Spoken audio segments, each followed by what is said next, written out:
آپ کا جو پولیٹیکل لیڈرشپ کا عوام کا آپس میں تعلق بھی نہیں ہے. عوام کے مسائل کو حل کرنے کے لیے کوئی سسٹم ہی نہیں چل رہا آپ کا اس کا, نہ کسی کو اندازہ ہے اس چیز کا. تو I agree with him and I agree with you. The National Action Plan is contingent upon success جو ہے اس کی, وہ ڈپینڈ کرتی ہے, مطلب فوکسڈ ہے کہ پاکستان میں گورننس بہتر ہو. پاکستان میں جو ہمارے پولیٹیکل ایلیٹ ہے یہ سارے پیسے لوٹ کے باہر مت لے کے جائیں, ان کے پاس بے انتہا پیسہ ہے, یہ پاکستان میں لگنے دیں اس پیسے کو, اور پاکستان کی بہتری کے لیے ایک منصوبہ بندی کے تحت کام کریں, سب اپنے نمود و نمائش سے باہر نکلیں.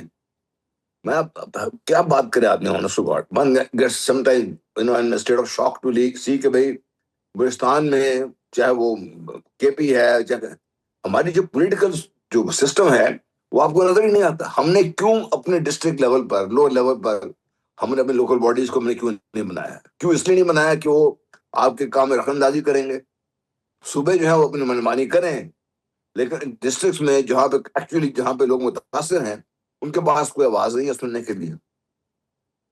اس کا نتیجہ کیا ہے آج آپ دیکھ لیجیے.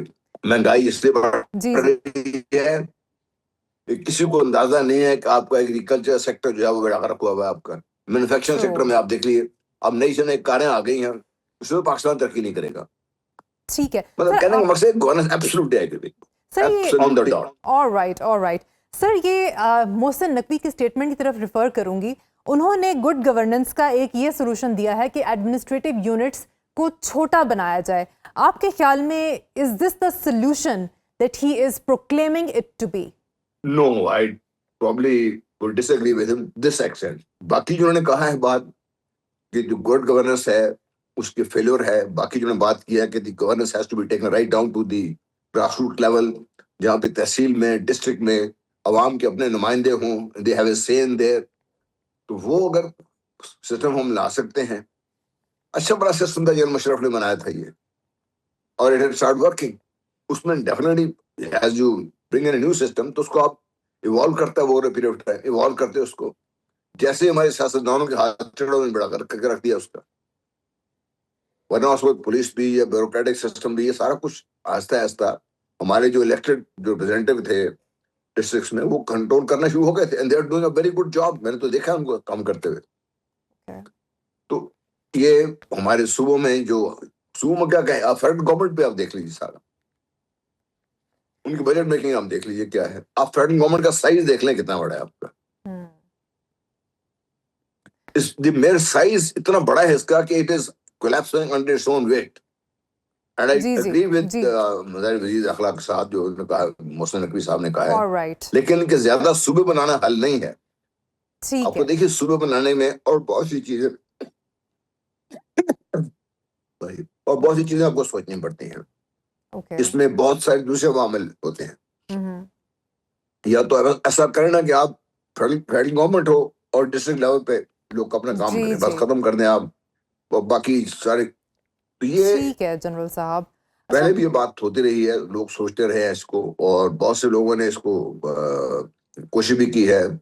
لاہور سے ایک تحریک بھی اٹھی تھی, یہاں کے بہت بڑے شخصیت ہیں, تعلیمی اداروں سے سربراہ بھی ہیں, ٹی وی کے بھی سربراہ ہیں, لیکن وہ زیادہ پذیرائی اس لیے نہیں ملی ان کو کہ یہ آئیڈیا کچھ زیادہ لوگوں کو پسند آیا نہیں. سر میں ایلیٹ کیپچر کی طرف ریفر کروں گی, جس کا کافی ذکر کیا ہے D G I S P R نے اپنی کانفرنس میں, کہ سرداروں کی اجارہ داری it has to come to an end. آپ کے خیال میں کیا واقعی اب ریاست سرداروں کو بلوچستان میں قانون کے کٹہرے میں لانے پر رضامند ہو گئی ہے؟ Is it ready for that? I hope it is. Okay. I hope it is. میں آپ کو کیسے سناؤں, خدا کی قسم دل مطلب آپ کا پھٹ جائے گا سن کے کہ وہاں کے حالات کیا ہیں لوگوں کے. اور ان سرداروں کی عیاشیاں آپ دیکھ لیں, ان کی اولادیں کہاں پر ہیں, رہتے کہاں پر ہیں, ان کی جائیدادیں کہاں پر ہیں, ان کے پیسے کی دولت کہاں پر ہے. ایک جو چیف منسٹر تھے صوبے کے, وہ اس وقت اس کے بعد D G I S I کے دفتر میں گئے. وہ انہوں نے کہا جی میرے 4 ارب روپیہ لے کے کوئی بھاگ گیا, مجھے وہ لے کے دیں. آپ امیجن کریں, آپ یہ سرداری نظام کو آہستہ آہستہ زد پہنچنا شروع ہو گئی تھی, لیکن پھر جو ہمارا جو پولیٹیکل اسٹرکچر ہے نا, پولیٹیکل جو سو کالڈ ہمارے جو لیڈرز ہیں, یہ ان عوام تک پہنچنے میں ناکام رہے ہیں. اور عوام کے اندر سے اٹھنے والی جو لیڈرشپ ہے جب تک وہ آگے نہیں آئے گی، اور یہ ہیریڈیٹری سسٹم اور یہ جو وراثت کے سسٹم ایسے نکلنے باہر نہیں نکلیں گے آپ کو، تو یہ مسائل آپ کے اتنے آسانی سے ختم نہیں ہوں گے. Just being a hard state, definitely yes, ہم کائنیٹک آپریشن کریں، لیکن ناٹ اونلی ود ان جو کنٹریز اس کو اسپانسر کر رہی ہیں، جو پاکستان کو ڈیسٹیبلائز کرنے کی کوشش کر رہی ہیں، ہم ان کو بات تو کرتے رہتے ہیں ان کو ہم نے کیا ان کے لیے. I am of the view that we have to go and strike not only Afghanistan but other countries also. Alright. اور ہم نام لینے سے گھبراتے ہیں. I am sorry, I hope کہ آپ کے یہ پروگرام کو گڑبڑ نہ ہو جائے. کوئی involved, U S A is involved, Israel is involved. میری بڑی معتبر ذرائع سے مجھے پتا چلا ہے کہ ذریعے پیسے خانوں کو پہنچ رہے ہیں وہاں پر. انڈیا بھی یہاں سے بھجوا رہا ہے، امریکہ بھی بھجوا رہا ہے پیسے. سر یہ انہوں نے نمبرز نمبرز دیے ہیں D G I S P R نے جی سر کہ بلوچستان میں اس ٹائم 31,000 اور کے پی کے میں 7,000 سے زائد آپریشنز ہو رہے ہیں اس ٹائم. دونوں صوبوں کے سیکیورٹی چیلنجز کو آپ کس طرح سے کمپیئر کرتے ہیں؟ دیکھیے دونوں صوبوں میں ایک چیز بڑی کامن ہے. آپ دیکھیے تو جغرافیہ ہے نا، جو اگر آپ بلوچ یہ پٹھان بیلٹ دیکھتے ہیں تو بلوچستان کے نارتھ ایسٹرن نارتھ ویسٹرن طرف ساری جاتی ہے یہ. اور یہ صوبے نمبر 2، یہ صوبے آپ کے فرنٹ لائن اسٹیٹ بھی رہے ہیں، اور یہ ڈائریکٹلی بارڈرنگ افغانستان ہے، اور ان کو ڈیسٹیبلائز کرنا ان کے لیے آسان ہے. اور اس لیے کیونکہ افغانستان کے ذریعے وہ سب کچھ ہو رہا ہے، اور یہی امریکہ نے کیا اپنے نکلنے سے پہلے، انڈیا کو وہاں پہ کونسلیٹس کافی سارے بنانے کی اجازت دے دی، اور وہ ابھی دہشت گردی کا گڑھ بنے ہوئے ہیں. ان میں لنکیجز یہ نہیں ہے کہ بھئی اچھا دہشت گردوں کا یہ ہم جو کہتے ہیں نا کہ بی ایل اے ہے تو نو دے آل ون، سب ایک ہے. اس میں نام مختلف رکھے ہوتے ہیں انہوں نے اس لیے کہ پیسے لے لیتے ہیں انہوں نے، اور آپس میں لڑتے رہتے ہیں پیسوں کے لیے، لیکن ہیں یہ سب ایک. all being directed by فتنہ الخوارج اینڈ فتنہ الہندوستان they are all one? Is that what you're saying? G not only that، یہ جو دہشت گرد گروپس ہیں سارے یہ بھی سارے ایک ہیں. کبھی ان کا ایک نام ہوتا ہے، کبھی دوسرا نام ہوتا ہے ان کا. اور they keep changing their loyalties depending on who is paying them more. Hindustan اور افغانستان تو آپس میں کر ہی رہے ہیں نا. میں کہہ رہا ہوں اس میں یو ایس اے انوالوڈ ہے، اس میں اسرائیل انوالوڈ ہے. آپ کا جو بالا کوٹ پہ ایئر اسٹرائک ہوئی تھی وہ کابل میں پلان ہوئی تھی. جو اس وقت کے جو سرکاری ذرائع ہیں انہوں نے بڑے واضح کہا تھا یہ، اور انہوں نے یہ بھی کہا تھا کہ بھارت اور اسرائیل تھے، ساتھ ایک اور بڑا ملک بھی تھا، وہ نام لینے سے ہم گھبراتے ہیں اس سے. That's why I'm naming America time and again. Because without America's consent, without America's involvement یہ نہیں ختم ہو رہا. یہ ہونا نہیں تھا سارا کچھ. پاکستان کے ہینڈل رہ سب دن. ٹھیک ہے سر، ایک اور نمبر انہوں نے شیئر کیا ہے کہ کرنٹ ایئر میں 800 افراد شہید ہوئے ہیں اور جن میں 303 جوان بھی شامل تھے. آپ کے خیال میں اس اتنی ہیوی کیجولٹیز کی پیچھے کیا ریزنز ہیں؟ کیا انٹیلیجنس شیئرنگ ہماری اتنی اسٹرانگ نہیں ہے، اور یا کوئی ٹیکنیکل وجوہات ہیں؟ دیکھیے ان کی تعداد بہت زیادہ ہے. پھر آپ جب جن کو ذکر کرتے ہیں نا، چاہے افغانستان میں، اب بلوچستان کو دیکھ رہے کتنا بڑا ایریا ہے، وہ ڈسپرسڈ ہے ہمارے soldiers. They are doing the job, disperse ہیں اس پہ. اور اسی طرح آپ کے بھی میں دیکھ لیجئے، ٹرین بڑی ٹف ہے وہاں پر. لوگ ہمارے وہاں پر موجود ہیں، سب کچھ ہو رہے ہیں، کیوٹیز ہم لے رہے ہیں. اور اس میں جسے میں نے پہلے کہا تھا کہ جسٹ بینگ ڈیفینسو، کہ وہ ہم ان کی اطلاع ملے، ہم ان کو پریمپٹ کریں، اور جب آئیں تو ہم ان کو ختم کریں، اس سے صرف کام نہیں ہوگا. ڈیفینسو سے رہ کے ہم کام نہیں کر سکیں گے. ہارڈ اسٹیٹ اس طرح نہیں ہوگی کہ آپ ڈیفینسو پہ رہیں، جو آئے ہم اس کو مارتے ہیں. Fine, do that, but add to it کہ جہاں سے یہ سب کچھ ہو رہا ہے ان کو بھی اتنی ہی تو تکلیف تو ملے نا، کم از کم جتنی ہمارے پاکستان کو تکلیف ہو رہی ہے. وہ زیادہ نہیں ہے. کیسے باز آئیں گے؟ تو کیوں باز آئیں گے؟ سر یہ پروپیگنڈا بہت چل رہا ہے کہ بلوچستان کے حالات بہت خراب ہیں، اینڈ وی ہیو پروجیکٹ یہ کیا جاتا ہے کہ we have almost lost it. what kind of counter narrative should we put out there to disassemble these kind of views out there?